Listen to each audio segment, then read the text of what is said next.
My dad was one of those dads that I don't remember him missing a game. I don't think he was coming to make me feel like sports were important. I think he was coming because he wanted to support me, and most of what he would talk to me about after the games was how hard I tried. Well, I think if they have a real interest in it, then let's do everything in the world we can do to support them and help them achieve the best that they can do. Sometimes I'd be able to hear him on the sideline, you know, go L.E.G.A.C.Y, go L.E.G.A.C.Y. I think the best memory for me with my dad was playing street ball. He'd play basketball with us on the street, play football with us. It was just awesome. Our time was spent together in the backyard every day, you know, or playing sports.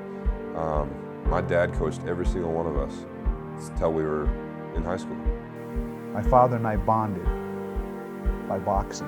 One of the funnest things about the tennis was doing it with my dad, not just the tennis, but doing it with my dad. It was more for them rather than just about the sports. So when I think of my dad, he's just one of the people that you look up to and you know that he's a good person. He spent countless hours teaching me how to do a layup. He was a role model for me. You know, he was my hero, my idol. So I just wanted to be like him, and you know, he set that example. And, you know, he served in the military, so it seemed like that was the next step for me to do. He just had that big of impact on me, and I made up my mind that I wanted to be a football coach. I never feel like it's a waste. If I wrestle with my kids on the ground, in the grass for 3 straight hours when I had all kinds of stuff to do, there couldn't have been a better use of my time. He taught me a lot when I was younger. It just taught me how to play the game, how to be smart, and how to be a good person. I cannot tell you, my freshman year, first semester, that fall camp, I did not unpack my bags until I went home for Christmas. With Steve, he wanted to quit the football program and just come home. And it was no redirection or anything else. He just was so discouraged with that. And I thought that he needed to get tough about it and see it through. The best thing a dad can do is to put me in a situation to have a chance to find out how good I can get. And give me that stuff to find out, because otherwise you exit stage left somewhere along the way and you never find out. No, football isn't guaranteed. If for, you know, any day my career can be done just like that, but education is forever. I don't think you can really appreciate what somebody's done for you from a young age until you're older. And so now that I look back and see the type of person he was and the type of example, I would just say I appreciate the time and the patience. Sometimes as parents we can overdo the pressure that we put on somebody to be excellent or to play the sport even. If we can learn to rebound a little more and talk a little less, I think our kids would be a little better off. It was cool because we were playing catch, but we weren't really playing catch because that's when we started talking about all the other kind of stuff. Dad, a boy and a ball. It's almost a scripture to me. The ball, this is a catalyst for relationships. What's important to me is this opportunity that I have to attempt now to be a father like my dad was. When I was a little kid, I thought he was Superman. Now I know he's Superman.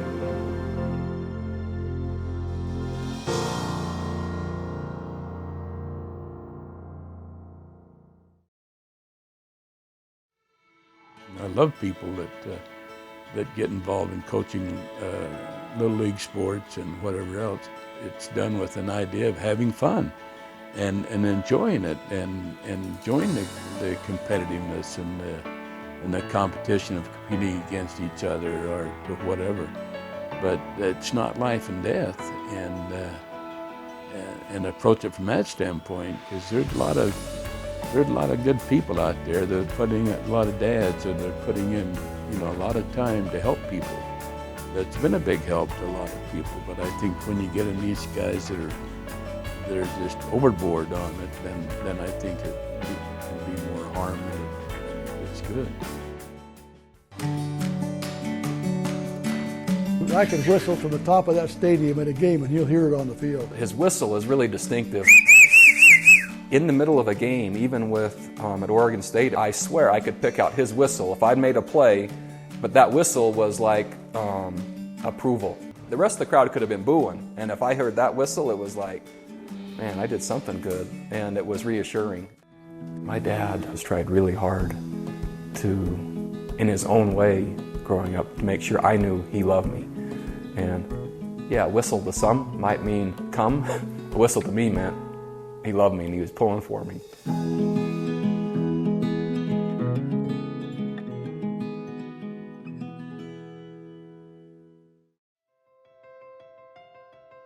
So many times you see a dad and you wonder, is this about you or is this about your son? And really you want it to be about the son, and you really want dads to understand.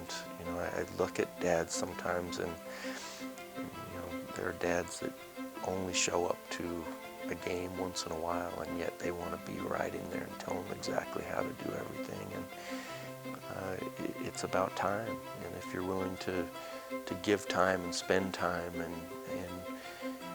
genuinely show an interest that I care about you and your feelings, and you know, and that this isn't about me and necessarily trying to win at all costs, and you're living through your son. I would say it really comes back to trying to find that balance of, you know, what is important, what do we want out of it, what would be a success story.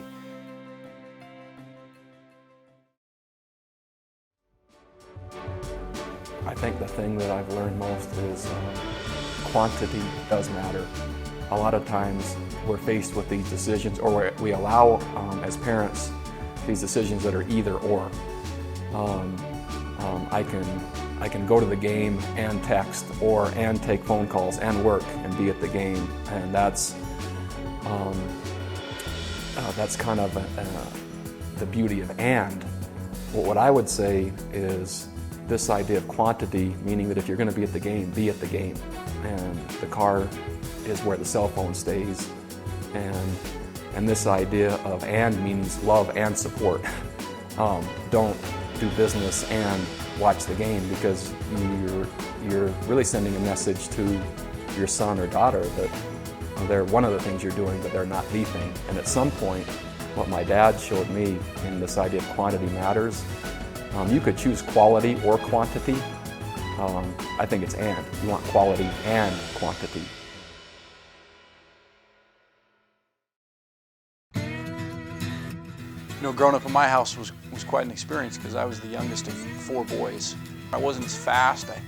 I certainly wasn't as competitive as they were. And we were raised to believe that if your mind could conceive it, your heart could believe it, then you could achieve it. And we were always writing down goals. Every year we'd renew those goals, and our dad was constantly trying to help our vision and causing us to really stretch out and accomplish hard things.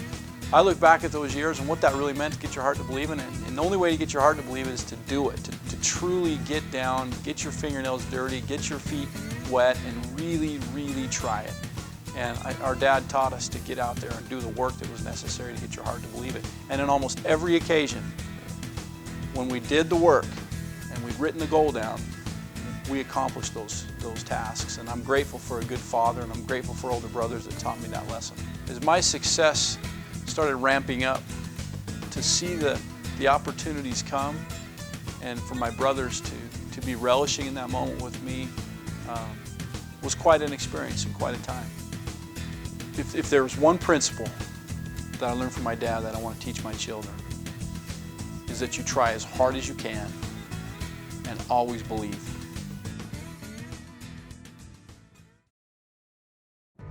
If the quest is to find out, and everything you're engaged in, every role you have, how good can you get at that, regardless of what anyone else has ever accomplished, it's freeing.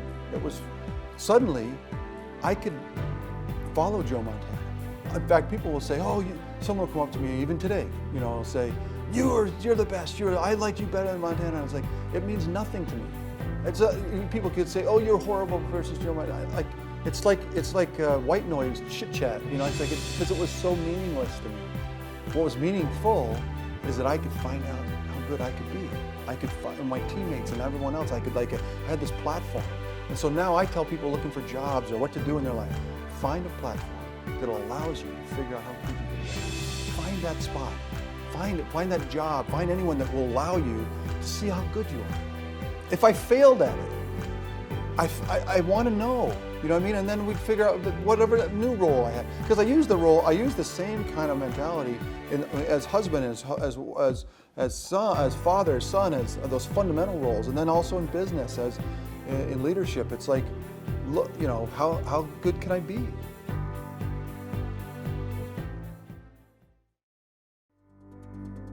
My dad has, you know, always told me, and what I've always remembered is to never let anybody think they're better than you, but to never think that you're better than anyone else. And so I've always treated everyone as equals. I never thought myself as better than anyone, and then never let anybody think they're better than me. And so I think that's what helped me be the man I am. And I just want my kids to be do the same thing, be equal to everyone. Don't be superior to anyone, and don't let anyone put you down. If you live with that, I think that'll help you go a long way. I guess a model that my coach told me that I've kind of lived on since was good is the worst enemy of the best. I think that's what with a lot of kids now, they settle for good and think it's good enough to get by. If they live that way, you're gonna just always be good. But if you excel and try to be the best, then nothing can stop you.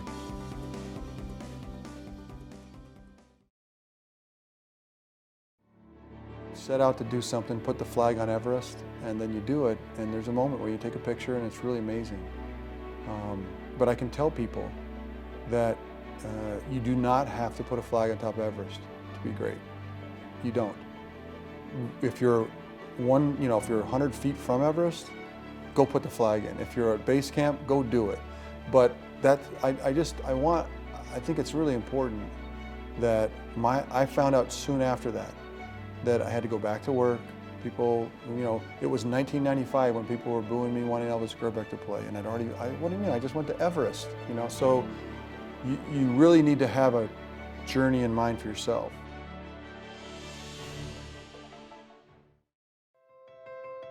The toughest person I've ever come across, physically and mentally. How tough he was, a role model for me. He was my hero, my idol. Hard work, learn how to be tough.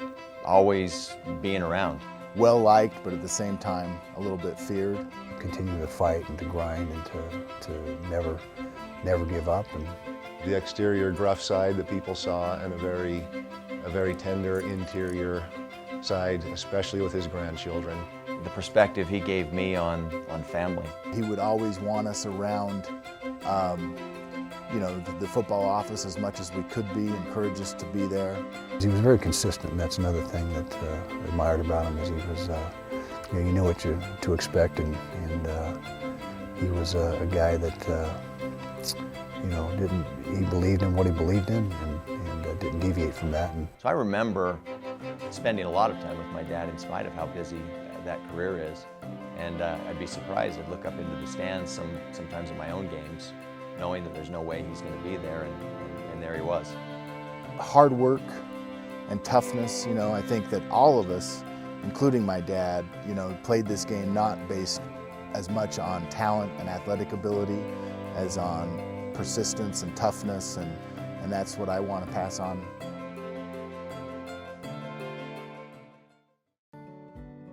My proper name is LeGrand, and that's a very difficult name for most people to deal with, and so kids were going to call me something besides that. Obviously, early on, he must have had some tough guy characteristics, because that's the only way you get a nickname like Grit.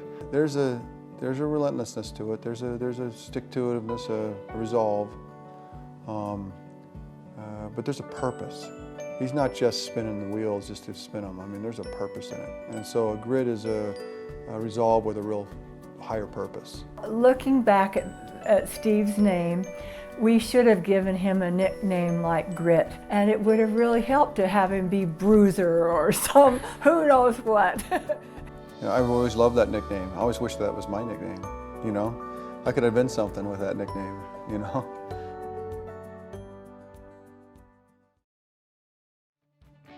Just always bust your butt. Always work as hard as you can. He would make us run so much. I mean, we would do these laps around the field where we'd all run in a line, and then the guy in the back had to sprint to the very front, and we'd go around the field like, I don't even know how many times. And guys would be throwing up. I mean, it was literally the worst conditioning I've ever done. And then we would do these hitting drills. And I just remember looking at my dad like, why are you doing this to us? And why would, I'm your son, you know?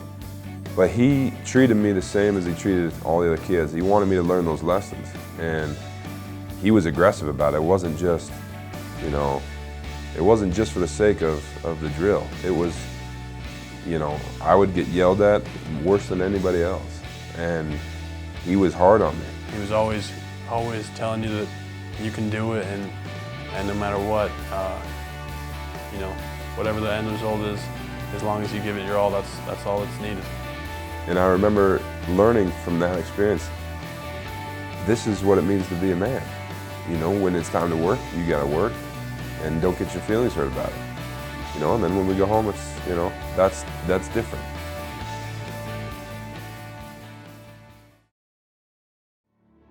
There's a great talk that's on the internet with all these different things that are influencing outcome of kids' lives. What this one particular researcher found and talked about was, of all the things, one of the most influential in developing people is grit, which is just sheer determination and will. And what I believe is sheer determination and will are a lot easier to have when you truly believe in something. And so what I hope for all of us as dads and myself and my own family is to teach my boys, man, what really matters in life, why are they on this planet, where did they come from, where are they going, get a great grasp of that, and then hold on to that with the determination and sheer will, and then self-reliance and legacy to follow through with that. And that really occupies the time while we're on this planet. And I think it's difficult to have grit without a true belief in something, but if as parents we really focus on where we were, why we're here now, and where we're going, that's a great place to start for then what's the basis for how you make decisions and how hard you go after something. It wasn't that I was trying to tell everyone what happened to blame it on them. It was more, these are the things that went wrong. And some of them are my fault and some of them you did. So let's just talk about what went wrong. And what would happen is the guys, they would just not respond. And so what I learned is that if I would turn to my guys and say, look, I don't care what happened. I had the ball in my hand and now it's in their hand. It's my fault, all right? Okay, it's my fault. But that's not all. We're now gonna go back out, we're gonna go out and fix this and go win the game, all right? That's what we're gonna do. And my gosh, if those guys didn't, yeah, you know, I shouldn't have let my guy come in. Oh, I turned the wrong way. You know, I just learned that when accountability is infused to a situation, really good things happen.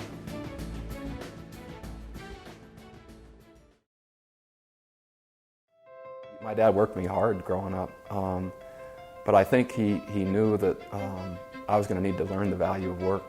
I still don't know how my mom let him do this, but he takes off to go show in Texas with my mom, and I think I'm 10. I'm not positive, but I think I'm 10. They leave for 3 weeks. I'm in the house by myself, I'm 10. And he just leaves me this list on a grease board in the barn. I open up and, you know, I've got to doctor this cow and I got to get the vet to do this. And then there's the list and it's every day. And I don't know what he was thinking, but I did it. And I remember him coming home. I remember he called me and he was, I knew the day he was coming home, and I spent the entire day, I was on my hands and knees picking up poop out of each stall because I wanted it to be perfect or better than it was when he left to kind of show that I was capable. And I think that's why he did it, is to let me know that I could do hard things and I could be capable. I don't know how many parents leave their sons at home for 3 weeks when they're 10. There'd be like laws against that now, but man, what a cool thing.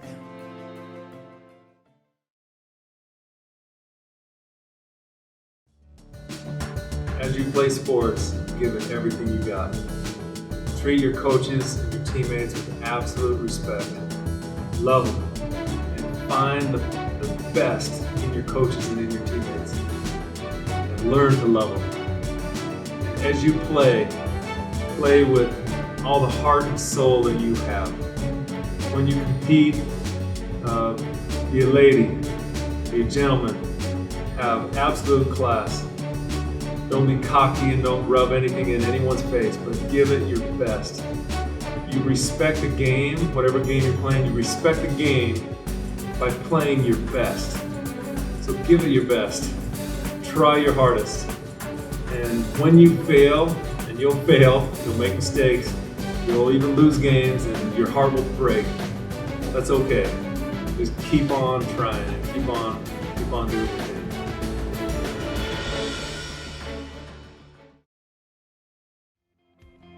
One of the things you got to do is teach them to do hard things. And I don't think a lot of families in this day and age teach their kids how to work. I mean, these kids didn't have to work. I could have bought them mitts and stuff like that. I was a corporate attorney, but they didn't understand that I kept telling them I didn't have anything, and they were going to have to, if they wanted something, they had to work, and I made sure they had a job, not working for me, because that's the easy way out, but working for somebody else.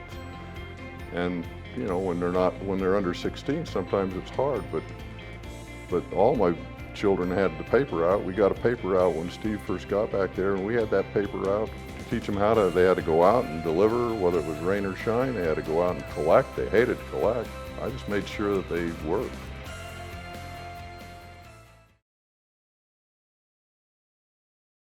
We kind of said early on that our kids aren't playing football, and I'd been gone a week, and my wife comes to me and she says, well, I need to tell you that I signed Paul up for football today. And by the way, you're the head coach.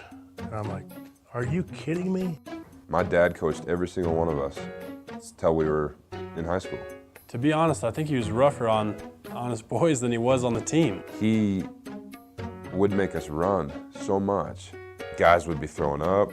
It was literally the worst conditioning I've ever done. He was hard on me. And I just remember looking at my dad like, why are you doing this? I'm your son, you know? But he treated me the same as he treated all the other kids. He wanted me to learn those lessons. Now that I look back on that, that was the single greatest decision or thing I've ever done in my life.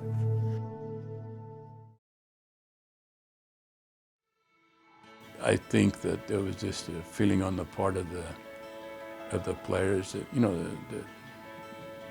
this guy knows who I am. He likes me for what I am. My office was always open. You know, people could drop in, kids could drop in, players. And I'd drop whatever I was doing, and I'd always take time to visit with them.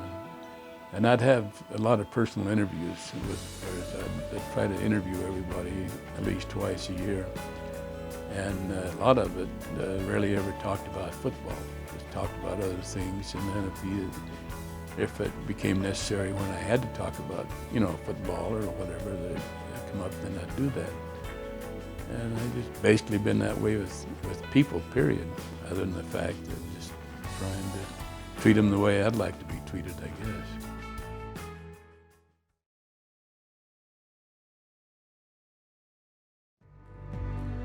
It's when your son or daughter decides they want to be really good at something, you know, coaching isn't always just a pat on the butt and, you know, get them next time.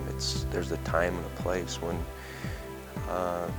you know, you can get after them, you can coach them up, you can, but I think that's earned, and I think it's something that you don't just get to go there every time. I think it's something that you work on together and you work through together, and I think for kids, if it's anything different than that, kids are smart, right? They see right through it, and you know, probably is a little bit shallow, a little bit empty, and you know, and so I think to put yourself in a position where you earn the right to be able to say, to coach and to teach and to all the things that go along with that is really an important lesson as a dad.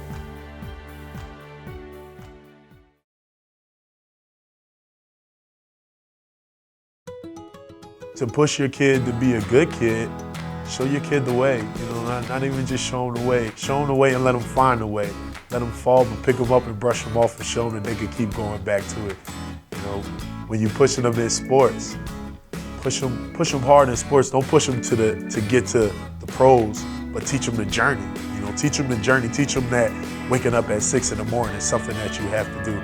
Teach them that teamwork and leadership and discipline is all of the things that this sport is about. And when you're done with this sport, they're all things that you can take to life. So if you take the bulk of what football really is, discipline, values, and all of those, and teamwork, and put that in a regular life, these kids will be successful forever. You know, this is our generation. This is how we make the world better with a small sport, something as small as football. I love the example of a yoke, and having grown up here, even though we don't use yokes any longer, at least we didn't, a yoke is pretty simple. It bonds two beings together that are united in purpose or direction. Those beings a lot of times aren't equal. You can yoke a larger animal to a smaller one and still get a pretty similar result. One is just taking more of the load. I think that's what my dad did growing up. He allowed me to feel part of it. Yeah, I was in the harness with him, but the reality was I was just kind of getting dragged along, and he was setting the example. But what was clear is I wanted to go where he was going, and that part from a yoke is really important. So I was young and not capable yet of pulling my load, but I wanted to be in the same harness, and I wanted to go the same direction.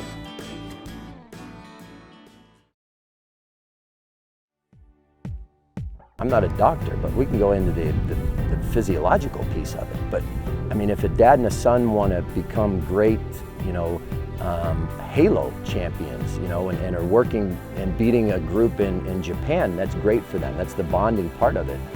But if they're not doing anything to, you know, strengthen their body, if they're not doing anything to give it the exercise it needs, then pretty soon they will become Halo, you know. And what it needs to be done is outside. It gives them something else to create. It gives them something else to be. That maybe they only have to be playing ball. Maybe they're playing capture the flag. Maybe they're going paintballing. Some type of activity. It doesn't have to be football. It doesn't have to be baseball. It could be, you know, anything from, you know, maybe they're going to build a shed together. But it goes back to understanding. And some of the greatest teaching moments when a dad and a son, or a mom and a son, or a mom and a daughter, or a dad and a daughter are just spending time together and hearing and listening. And if we don't have to say a whole lot.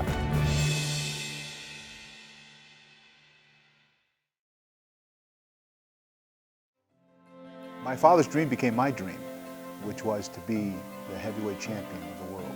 Whenever I would hear his hands clap twice, I would come running from wherever I was. I would drop everything and come to him. And that meant he wanted us to do the routine, and it was, he would hold his hands up like this. And it was 1, 2, 1, 2. The one was a left-handed jab, 2 was a right-hand jab, and the 3 was the left hook. The fact that my father, unlike the other fathers who stayed in the stands, the fact that my father was down on the field and was running around was cause for great ribbing and banter on the sidelines with my teammates. They would tease me about how my dad was faster than I was because he could get to the end zone much faster than I could, and was typically waiting there for me to cross the finish line, cross the goal line.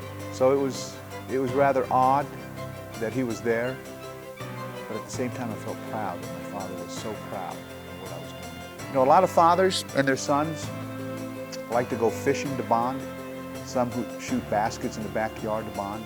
My father and I bonded by boxing.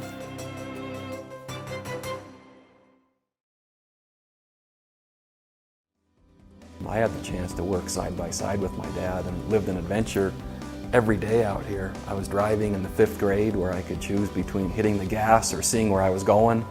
And I think my dad saw a few fence posts and dents. It's well worth it.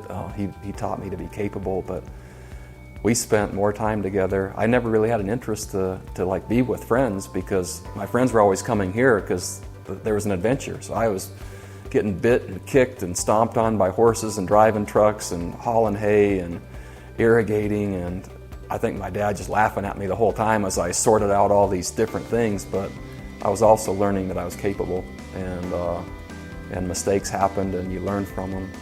But I also had the power of example kind of right by me every day, which was so cool. And none of it was easy. I mean, up working and doing chores before school, and then if I was playing a sport after that, there were still all these chores to be done, and bedtime was about 10:30, and that was coming straight from the barn, and there wasn't any time for mischief. There was only time for doing good.